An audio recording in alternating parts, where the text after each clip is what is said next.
and Don is the owner and operator of the Iron Creek Shops. Don has been a model railroader since 1958, and having modeled in HO, HON3, O, ON3, and now F and FN3. If you've been attending the narrow gauge conventions lately, you will have probably seen his work. He has a habit of walking away with the first place locomotive plaques in both geared and rod categories. Don helped develop and start up F-scale for fine scale modeling in the large scale model train market, and he is now a major supplier of standard gauge and narrow gauge products in 1 to 20.32 scale. He also does custom services such as specializing in brass repair work, weathering, etching, custom painting, casting services in resin and white metal for various manufacturers and individuals. Don has 30 years experience in the residential and commercial construction industry and 18 years in the trade show and special events market. It's a pleasure to welcome Don Niday to our Off the Beaten Track presentation, where he will share some thoughts on the techniques and detailing weathering locomotives and rolling stock. Thanks, Pete. Hi, everybody. Thanks for inviting me to come to this. It's a pleasure to be here, and I recognize a few of you, friends, and some of you are customers of mine. Thanks that you're here. The overview of this is I'm going to talk about workbench tools and weathering mediums, weathering locomotives and critters that I've done here, and then some rolling stock before questions and answers. Pete and I talked this over. This is the stain that I use. I know a few of you do too, but this is the sequence of how I set up on the technique, the quantities that I put in with the alcohol from the Higgins stains to do this with the inks.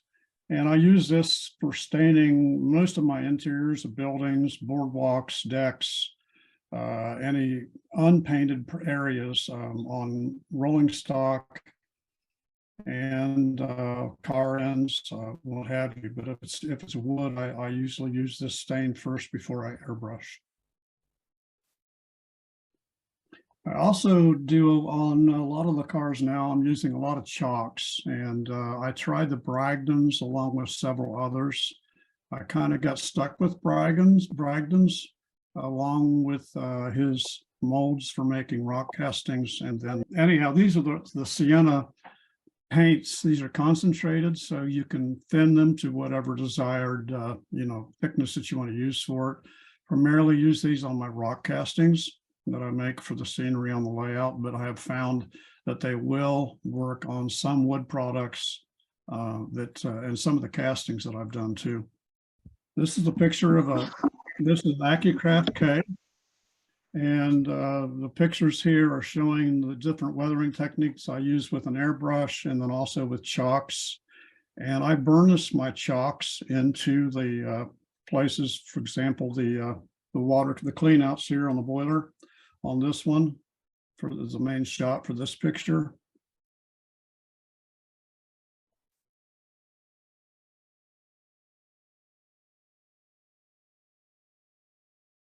The rods I use, I'm an old world paint guy. So what I mean by that is I used to custom paint cars as another one of my hobbies a long time ago, where I got used to an airbrush and I use lacquer paints.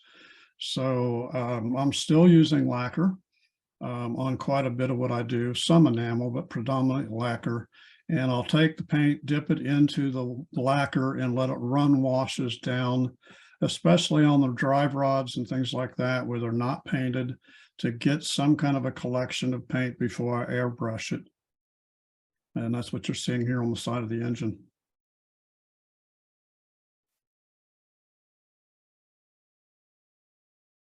This also, the same application I do on the top of most of the stacks that I do on the engines that I do.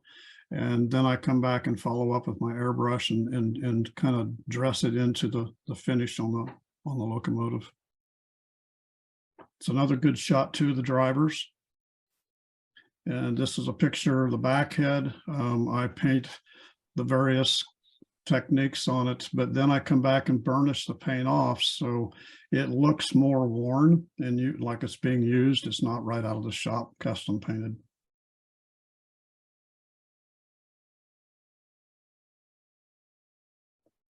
And then this is a backhead shot from behind showing the splatter and then the dust that would have naturally collected on the roof coming back off of the smoke box with an engine going forward.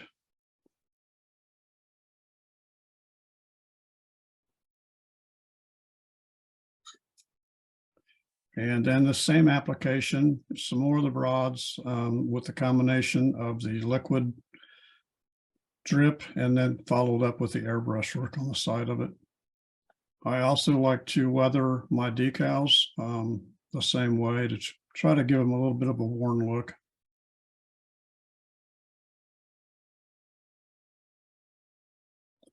And on this engine, it's about the only place that I put rust because of the collection in that slide box on top, because it's an inside cavity where it could naturally collect water.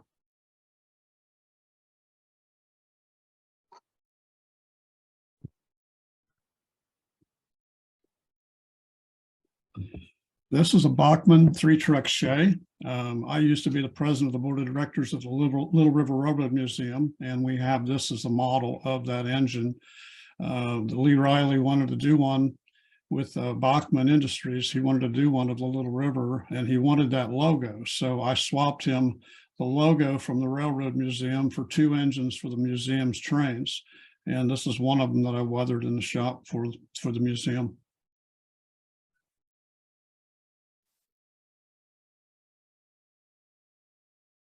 And a closer look.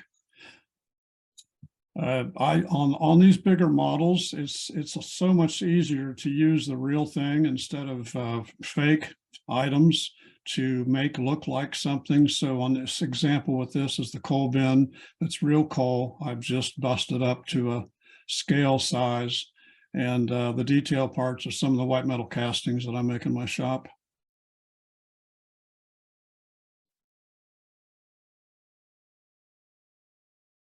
Here's a front end view of it. We do a lot of hoses on a lot of the engines that I make for myself and for some of my customers. And that is solder.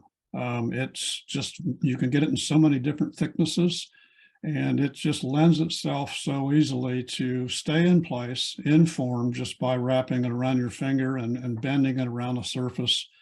And then most of the times it ends up with that green color on it. I don't know why. I guess I just like green. And then it's been weathered with an airbrush after it was put in place.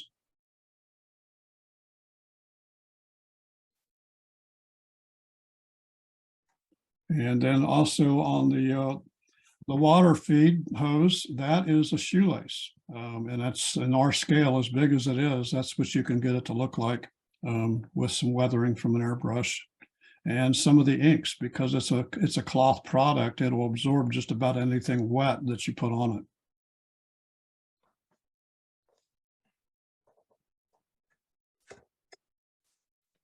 And some more of the details that I make and sell in my shop. I've got about 8 different sizes of chain. And then some of these are Bachmann parts that have just been painted. And then I've also got a lot of parts on that engine that are made in my shop.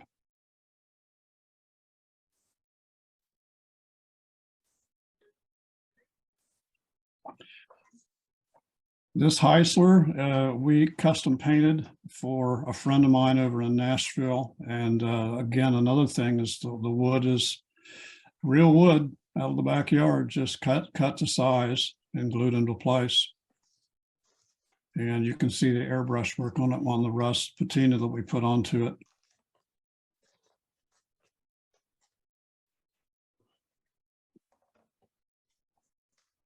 This is a Bachmann 2-truck Shay.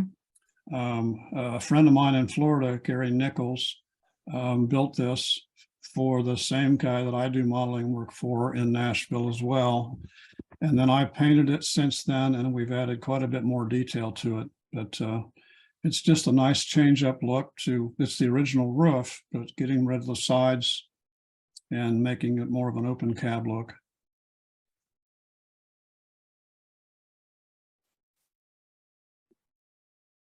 And this is the AccuCraft T-Boiler Shay. Again, it's been highly modified. This is a brass engine when it was started. It's got a new roof on it now, and structural frame to support it, but everything else is pretty close to what came on it. Turned it into a wood burner instead of the oil burner that it comes as. This has DC, this is DCC operated and has sound unit in it.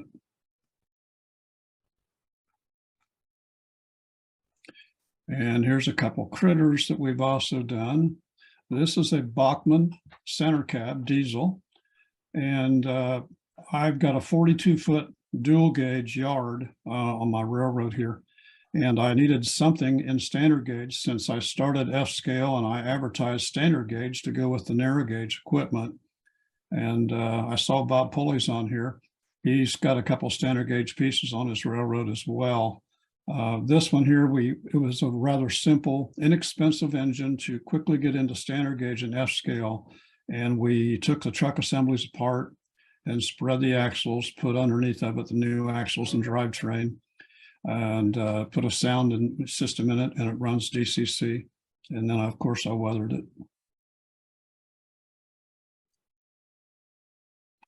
And this is a Berlin Casey Jones. Again, it's a brass locomotive. And it originally comes, I saw a picture in the first segment of the real engine or the real unit in its size, but this is normally is a closed cab unit to the back. And my friend in Nashville wanted us to convert this to a pickup truck back end. And it's got a crane boom on the back of it, and then it's been weathered and detailed.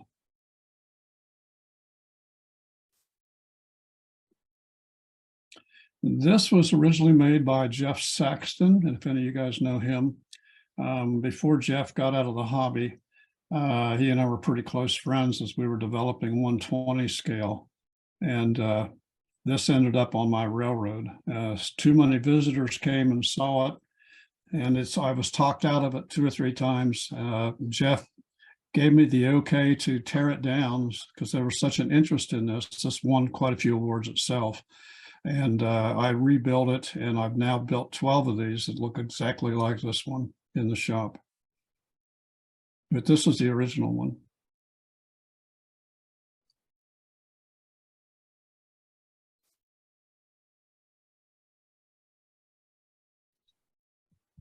That's my turntable pit, by the way.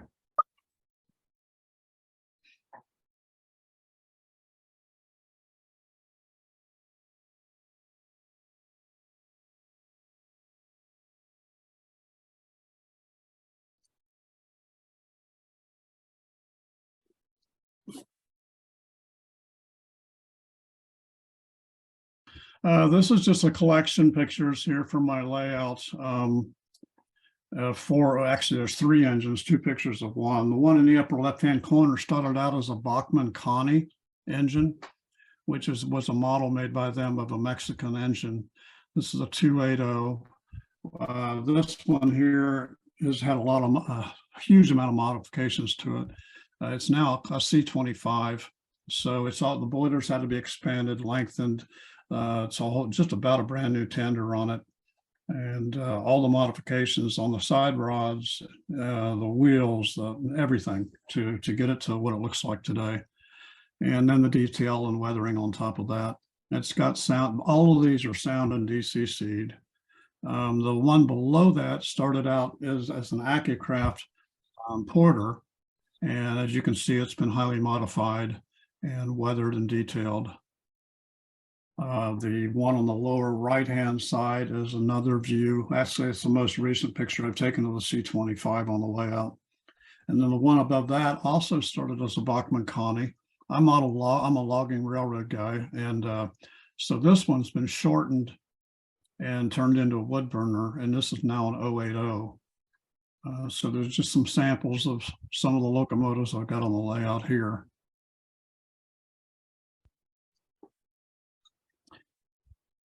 In the weathering rolling stock here, I chose to show these. These are all Accucraft narrow gauge rolling stock.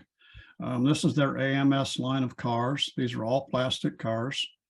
And I've been hired by several people around the country to mass paint and weather their whole line of cars on their railroads. This one here was from a guy in Texas, and I did, as you'll see in the next pictures coming up, quite a few different variations of where I've used chalk and my airbrush to weather and detail the cars on the outside throughout. These all came to me as blanks. So all the decals were made by a fellow named Stan Cedarleaf, who has now passed away recently. But Stan helped me develop all the decals for them, everything that you see on them, and then I weathered and painted all the cars. This shows this stock car. You can see the techniques I used for the wood areas, and even on the stock car roofs, as I masked them, I etched all the plastic to look like wood. I break up the ends. I put all the nail holes in where it would supposedly be nailed together. Then I come back and mask, and I paint the areas with a tan color base set. And then I come back with that first slide I showed where I make the India ink mix up. That's what you're seeing here on this, is I put 2 coats of the India ink on, so you can get variations in the boards. So it will weep into the cuts. It'll expose the nail heads. And then I come back and airbrush and chalk it like you see on top.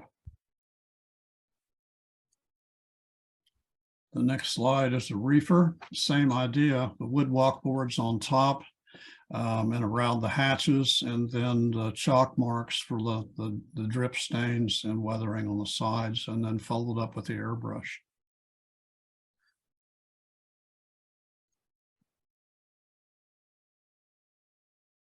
And this is one of their flat cars. So this is all plastic. So I masked off the ends and then did the same technique with the nail holes and scribed the wood to make it look more like wood, and then come back with that stain mix. And you can see the individuals you can achieve with, the different boards having different stain remarks in it. If you can't tell, I like to show things and take pictures of finished models on my turntable deck. And this is one of their drop gons. So I kept the metalwork on the inside painted, and then I stained out the whole inside before I weathered it, and then I airbrushed it on top of that.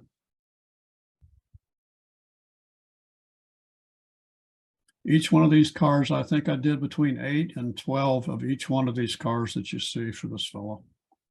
This is one of the cabooses in the line. Same techniques, just different thought pattern from me on because of whatever the car is. The same technique with the end walks on the overhangs on the ends of the caboose.